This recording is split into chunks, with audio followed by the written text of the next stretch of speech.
அனைவருக்கும் வணக்கம். நான் உங்கள் வழக்கறிஞர் அரங்கூர் NC ரவிகிரண் பேசுகிறேன். ஏன்னா இங்கே இருக்கிற மக்களாகிய அரங்கூரில் இருக்கிற மக்களாகிய நம்ம பல்வேறு அவரவருக்கு பிடிச்ச கொள்கையோடு கூடிய பல்வேறு இயக்கங்கள் இருந்தாலும் நம்ம ஊரில் ஒரு பொதுவான பிரச்சனைனா அதை நம்ம தான் பேசணும், நம்ம தான் அரசாங்கத்துக்கு எடுத்துரைக்கணும். ஏன்னா அதுல எந்த ஒரு பாதிப்புகள் வந்தாலும் அந்த பாதிப்புக்கு நம்மில் ஒருவர் தான் பாதிக்கப்படுவாங்க. அதன் அடிப்படையில் நம் அனைவரும் ஒரு பொதுவான விஷயங்களுக்கு ஒத்துழைப்புடன் ஒருங்கிணைப்புடன் செயல்பட்டா எந்த அரசாங்கமும் சரி, எந்த மாவட்ட ஆட்சியரும் சரி, எந்த PDO அதிகாரியும் சரி நம்மளை எதிர்த்து நம்மளுடைய கோரிக்கையை சராசரியாக நிவர்த்தி செய்வார்கள். அதன் அடிப்படையில் இன்னைக்கு நம்ம அரங்கூர் கிராமத்துல ஒரு முக்கியமான ஒரு பொது பிரச்சனையை இந்த வலைத்தளங்கள் மூலம் நான் பதிவு செய்ய விரும்புகிறேன்.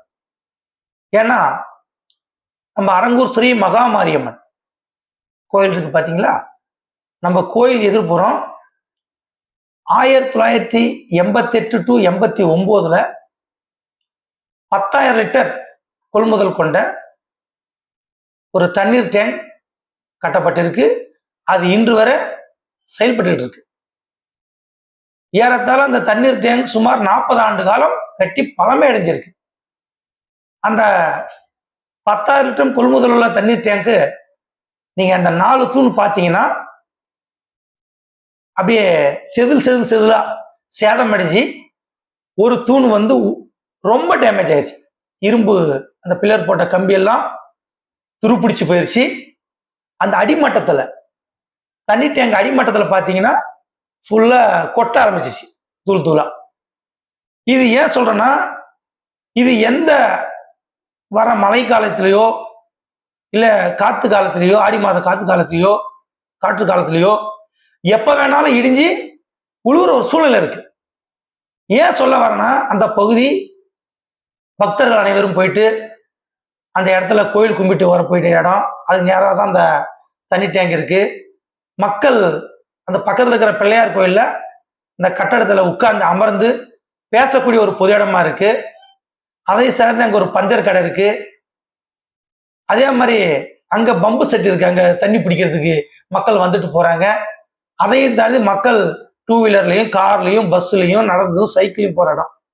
இதுல ஏதாவது ஒண்ணு விழுந்து ஒரு உயிர் சேதம் ஏற்பட்டாலும் அது நம்ம ஒட்டுமொத்த ஊருக்கான அது இழப்பீடு. உதாரணத்துக்கு நம்ம ராஜ் சைக்கிள் கடைன்னு ஒரு கடை இருக்கு. அந்த கடை பக்கத்துல ஒரு பழமை கால ஒரு 100 ஆண்டு கால புளிய மரம் இருந்தது. அந்த மரத்தை எப்பவும் நம்ம பல முறை PDO அதிகாரிகிட்ட சொல்லியும் அவரு வெட்டுறன்னு நடவடிக்கை எடுக்கல. கடந்த ஒரு 6 மாதம் முன்பு நம்ம சகோதரர் ஒருத்தர் ஆட்டோ வச்சிருக்காரு, மீசை மகாமுனின்னு, அவருடைய மனைவி செல்வி ரோட்ல நடந்து போயிட்டு இருந்திருக்காங்க காய்கறி வியாபாரத்து. அந்த மரம் சாஞ்சி விழுந்து அந்த அம்மா மார்பிளியை குத்தி அந்த அம்மா சம்ப இடத்துல இறந்துருந்தாங்க. ஒரு உயிர் போனதே பெரிய இழப்பா இருக்கு.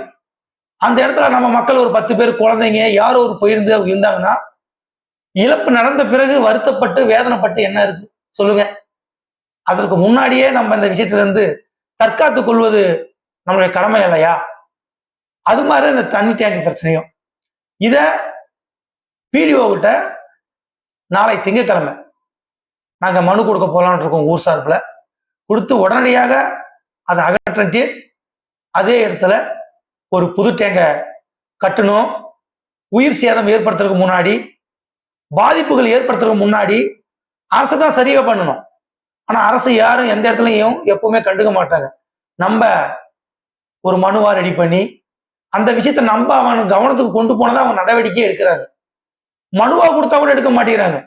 இது மாதிரி வீடியோக்கள்ல பதிவு செஞ்சாதான் எடுக்கிறாங்கன்னு ஒரு காரணத்துக்கு தான் இந்த வீடியோவே நாங்கெல்லாம் அப்பப்ப சில வீடியோக்களை நாங்க போடுறோம்.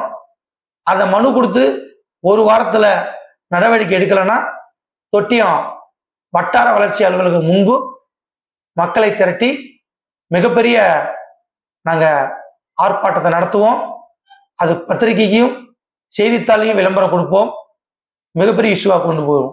அதனால எங்கள் மனுவின் மீது உடனடியாக கொடுத்திருந்து ஒரு வாரத்திற்குள் வட்டார வளர்ச்சியவர்கள் அங்கே செல்லும் பொதுமக்களின் உயிருக்கும் அச்சுறுத்தலுக்கும் இடையூறாக இருக்கக்கூடிய வருவதற்கு முன் அந்த 1988-89 கட்டப்பட்ட தண்ணீர் டேங்க் 10,000 லிட்டர் கொள்முதல் கொண்ட அதை இடித்து புதியதாக கட்ட ஏற்பாடுகள் செய்யுமாறு இந்த அறிவிப்புமாக தெரிந்து கொள்கிறேன். நன்றி, வணக்கம்.